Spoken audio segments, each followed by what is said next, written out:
नमस्कार, मैं हूं पंकज मटपाल और आज इस वीडियो में मैं आपके कुछ और प्रश्नों के उत्तर दूंगा। तो शुरू करते हैं ये कार्यक्रम और लेते हैं एक एक करके कुछ सवाल। पहला सवाल जो मैं ले रहा हूं ये पूछा है खुर्शीद आलम ने। आलम जी ने बताया कि उनकी एज 43 इयर्स है, वो धनबाद झारखंड के रहने वाले हैं और आर्मी से रिटायर्ड हैं। सवाल है कि 15 साल के लिए 30 लाख रुपए इन्वेस्ट करने हैं म्यूचुअल फंड में, और साथ ही आलम जी ने कहा है कि ऐसे फंड्स बताइए जहां पर मैक्सिमम रिटर्न मिल सके। तो पहली बात तो ये है आलम जी कि ये कह पाना बहुत मुश्किल है कि मैक्सिमम रिटर्न्स कहाँ मिलेंगे, लेकिन हाँ ये बात तय है कि म्यूचुअल फंड्स में अलग अलग कैटेगरीज होती हैं। और यदि मैं ब्रॉडली बात करूं कि इक्विटी फंड्स, डेट फंड्स और साथ ही गोल्ड और सिल्वर फंड्स, तो हिस्टोरिकली देखा गया है और आगे भी ये उम्मीद की जा सकती है कि सबसे अच्छे रिटर्न्स इक्विटी फंड्स में मिल सकते हैं लॉन्ग टर्म में। अब उसमें भी जो इक्विटी फंड्स होते हैं, यानी कि ऐसे फंड्स जिनका निवेश शेयर मार्केट में होता है, उनमें भी अलग अलग कैटेगरी के फंड्स होते हैं, यानी कि large cap, mid cap, small cap, flexi cap, multi cap, sectoral fund, thematic funds, तो बहुत सारी कैटेगरीज होती हैं। यहाँ पर यदि मैं बात करूँ स्मॉल कैप की, तो वहाँ पर लॉन्ग टर्म में लार्ज कैप के मुकाबले बेटर रिटर्न्स मिलने की उम्मीद रहेगी, लेकिन वहाँ पर रिस्क भी लार्ज कैप के मुकाबले ज़्यादा हो सकता है। तो ऐसे में यदि हम बात कर रहे हैं 15 सालों की, तो मैं ये सजेस्ट करूंगा कि आपको इक्विटी फंड में इन्वेस्ट करना चाहिए, लेकिन आपका पोर्टफोलियो डाइवर्सिफाइड होना चाहिए, यानी कि वहाँ पर large cap, mid cap, small cap, सभी तरह के मार्केट कैप वाले स्टॉक्स और उन पर आधारित म्यूचुअल फंड्स, मेरा मतलब उनका एक्सपोजर होना चाहिए। तो सिर्फ आप बेस्ट रिटर्न्स की बात ना देखें, उसके बजाय आप पैसों की सेफ्टी पर भी ध्यान रखें। और क्योंकि आपने बात 15 इयर्स की है, तो मैं यहाँ पर कोई हाइब्रिड फंड या डेट फंड की बात नहीं कर रहा हूँ, लेकिन इक्विटी फंड्स में large cap, mid cap, small cap, सभी तरह के म्यूचुअल फंड्स को आप अपने पोर्टफोलियो में शामिल करें। और यहाँ पर लार्ज एंड मिड कैप एक कैटेगरी है और उसमें मैं बात करूँगा ICICI prudential large and mid cap fund की। ये फंड आप अपने पोर्टफोलियो में शामिल कर सकते हैं। साथ ही मिड कैप कैटेगरी में Motilal Oswal mid cap fund consider किया जा सकता है, और Nippon India small cap fund, ये स्मॉल कैप कैटेगरी का एक अच्छा फंड माना जा सकता है। और साथ ही आप एक फ्लेक्सी कैप फंड, पराग पारिक फ्लेक्सी कैप फंड को भी अपने पोर्टफोलियो में शामिल कर सकते हैं। तो ये 4 फंड्स हैं, यहाँ पर आप इन्वेस्टमेंट कीजिए लॉन्ग टर्म के लिए, लेकिन ध्यान रहे कि यदि 15 साल की बात कर रहे हैं तो बीच में कई बार उतार चढ़ाव आने की संभावना है। फंड्स के रिटर्न्स कम और ज़्यादा हो सकते हैं, लेकिन धैर्य यहाँ पर बहुत ही इंपॉर्टेंट हो जाता है। तो आप इन्वेस्ट कीजिए और लंबे समय के लिए इन्वेस्टेड रहिए। All the best to you. और बढ़ते हैं आगे, लेते हैं अगला सवाल जो पूछा है दीप्ति भाटी ने। दीप्ति का सवाल ये है कि उन्होंने बताया है कि उन्होंने HDFC बैलेंस एडवांटेज फंड में 3,500 रुपये पर मंथ की SIP की हुई है 2019 से, और साथ ही 1,000 रुपये टॉपअप भी किया है इसमें 2021 से। और अब वो जानना चाहती हैं कि क्या उन्हें इसमें 1.5 लाख रुपये और लमसम में इन्वेस्ट कर देने चाहिए, क्या ये एडवाइजेबल रहेगा, और ये पैसा रिटायरमेंट के लिए है, 8 साल तक वो होल्ड कर सकती हैं। तो दीप्ति जी, ये एक हाइब्रिड स्कीम है, यानी कि इक्विटी और डेट दोनों ही तरह के असेट्स में इन्वेस्ट करती है।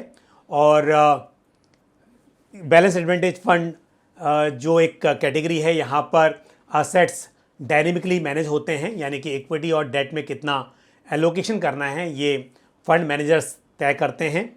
और इस कैटेगरी में यदि मैं बात करूं HDFC बैलेंस एडवांटेज फंड की, काफ़ी पुराना फंड है और फंड की परफॉर्मेंस अच्छी है, फंड ठीक से मैनेज होता है। क्योंकि आप पहले से SIP कर रही हैं और अब लमसम करना चाहती हैं, तो बिल्कुल इस फंड में लमसम किया जा सकता है। और 8 साल का समय है, तो मेरे हिसाब से समय भी अनुकूल है। तो आप बिल्कुल इस फंड में टॉपअप कर सकती हैं। लेकिन 1.5 लाख रुपए आप एक साथ एक दिन में करने की बजाय यदि इसको आप किस्तों में करेंगी तो ये मेरे हिसाब से अच्छा रहेगा। अब लेते हैं अगला सवाल जो पूछा है हिरेन भट्ट ने। हिरेन जी जानना चाहते हैं कि क्या 2 बैलेंस एडवांटेज फंड लिए जा सकते हैं, और साथ ही उन्होंने एग्जाम्पल भी दिए हैं, एक एडलवाइज बैलेंस एडवांटेज फंड और दूसरा ICICI prudential balance advantage fund. ये 2 फंड ऑलरेडी हिरेन जी ने लिए हुए हैं। हिरेन जी, ये दोनों बैलेंस एडवांटेज फंड एक दूसरे से अलग हैं। बैलेंस एडवांटेज फंड एक कैटेगरी है, यानी कि ये हाइब्रिड फंड की एक कैटेगरी है जहां पर इक्विटी और डेट दोनों ही एसेट क्लासेस में इन्वेस्ट किया जाता है, और इक्विटी और डेट दोनों एसेट क्लासेस को डायनेमिकली मैनेज किया जाता है। लेकिन फंड को कैसे मैनेज करना है, इक्विटी एलोकेशन कितना होना चाहिए, किस टाइम पर कम और ज़्यादा करना है, ये सब फंड मैनेजर्स अपने हिसाब से तय करते हैं, और अलग अलग फंड हाउसेस की अपनी फिलॉसफी है इस फंड को लेकर, अपना स्टाइल है। और मैं बता दूं कि ये दोनों fund ICICI prudential balance advantage fund और एडलवाइज बैलेंस एडवांटेज फंड अलग अलग तरह से मैनेज होते हैं। अगर हम बात करें ICICI prudential balance advantage fund की, तो ये फंड काउंटर सिक्लिकल है, यानी कि एक वैल्यूएशन बेस्ड मॉडल पर ये फंड काम करता है।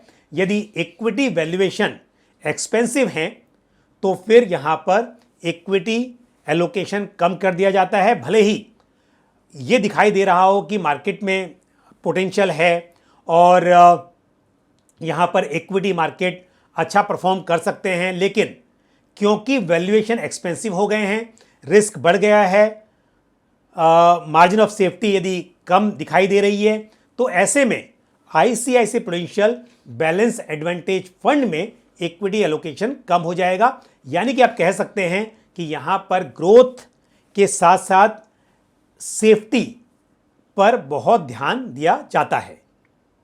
लेकिन यदि बात करें एडलवाइज बैलेंस एडवांटेज फंड की, तो ये प्रोसिक्लिकल है। यहाँ पर यदि मार्केट में मोमेंटम दिखाई दे रहा है, ऐसा लगता है कि इक्विटी मार्केट में तेजी रहेगी, भले ही वैल्यूएशन एक्सपेंसिव हो गई हैं, तब भी यहाँ पर इक्विटी एलोकेशन अच्छा रह सकता है।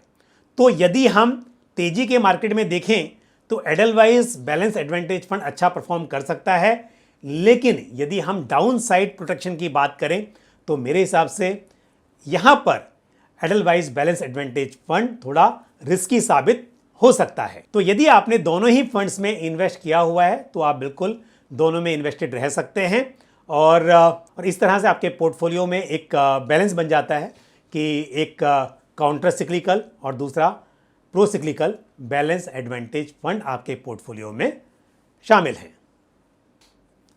अब लेते हैं अगला सवाल जो पूछा है अमित भार्गव ने। अमित का सवाल यह है कि क्या बैलेंस एडवांटेज फंड और हाइब्रिड फंड दोनों अलग अलग होते हैं, या फिर बैलेंस एडवांटेज फंड को ही आजकल हाइब्रिड फंड के नाम से जाना जाता है? नहीं अमित, ऐसा नहीं है कि सभी hybrid funds balance advantage fund होते हैं। हाइब्रिड फंड का मतलब है ऐसे फंड्स जहां पर एक से ज़्यादा असेट क्लासेस हों। तो ऐसा कोई भी फंड जहां पर इक्विटी और डेट या इक्विटी डेट गोल्ड इस तरह से मल्टीपल एसेट क्लासेस हों, वो हाइब्रिड फंड कहलाएंगे। लेकिन हाइब्रिड फंड में हो सकता है कि वो कंजर्वेटिव हाइब्रिड फंड हो, जहां पर इक्विटी एलोकेशन 10% टू 25% तक रह सकता है उस स्कीम के टोटल एसेट का। हो सकता है कि वो एक अग्रेसिव हाइब्रिड फंड हो, जहां पर इक्विटी एलोकेशन मिनिमम 65% रहेगा। हो सकता है कि वो एक बैलेंस हाइब्रिड फंड हो, जहां पर इक्विटी एलोकेशन 40% टू 60% तक रहेगा एज पर मैंडेट। और हो सकता है कि वो एक बैलेंस एडवांटेज फंड हो, जहां पर इक्विटी और डेट दोनों ही एसेट क्लासेस में एलोकेशन होगा टोटल एसेट का, लेकिन कितना परसेंट इक्विटी में होगा कितना डेट में होगा ये फंड मैनेजर तय करेंगे फ्रॉम टाइम टू टाइम। यहाँ पर ये बात फिक्स नहीं होगी और ये जो एसेट एलोकेशन को मैनेज करना है ये डायनेमिकली मैनेज किया जाएगा। तो यानी कि सभी balance advantage fund hybrid fund होंगे, लेकिन सभी hybrid funds balance advantage fund होंगे ऐसा नहीं होगा। तो मेरे हिसाब से आपका सवाल सिर्फ यही था कि आपको जानना था कि बैलेंस एडवांटेज फंड क्या होते हैं, और मैंने इस बात को एक्सप्लेन करने की कोशिश की है।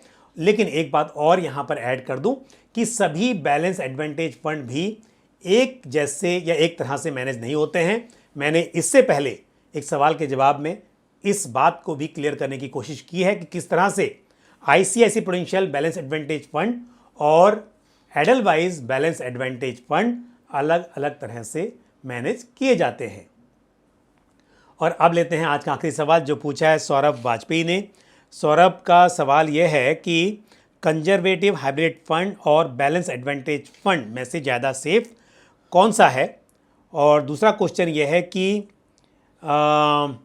फंड परचेज कहाँ से कर सकते हैं, not from any distributor. Okay Saurabh ji, पहली बात तो यह है कि कंजर्वेटिव हाइब्रिड फंड और बैलेंस एडवांटेज फंड में से कंजर्वेटिव हाइब्रिड फंड ज़्यादा सेफ माना जा सकता है, क्योंकि कंजर्वेटिव हाइब्रिड फंड में इक्विटी एलोकेशन मैक्सिमम 25% तक जा सकता है। तो यानी कि इक्विटी एलोकेशन यदि कम रहेगा तो फंड में वॉलेटिलिटी कम रहने की उम्मीद कर सकते हैं, जबकि बैलेंस एडवांटेज फंड में इक्विटी एलोकेशन काफ़ी ज़्यादा, कुछ स्कीम में तो मैंडेट है कि अप टू 100% भी किसी वक्त पर इक्विटी एलोकेशन हो सकता है। तो कंजर्वेटिव हाइब्रिड फंड को बैलेंस एडवांटेज फंड के मुकाबले थोड़ा कम रिस्की माना जा सकता है।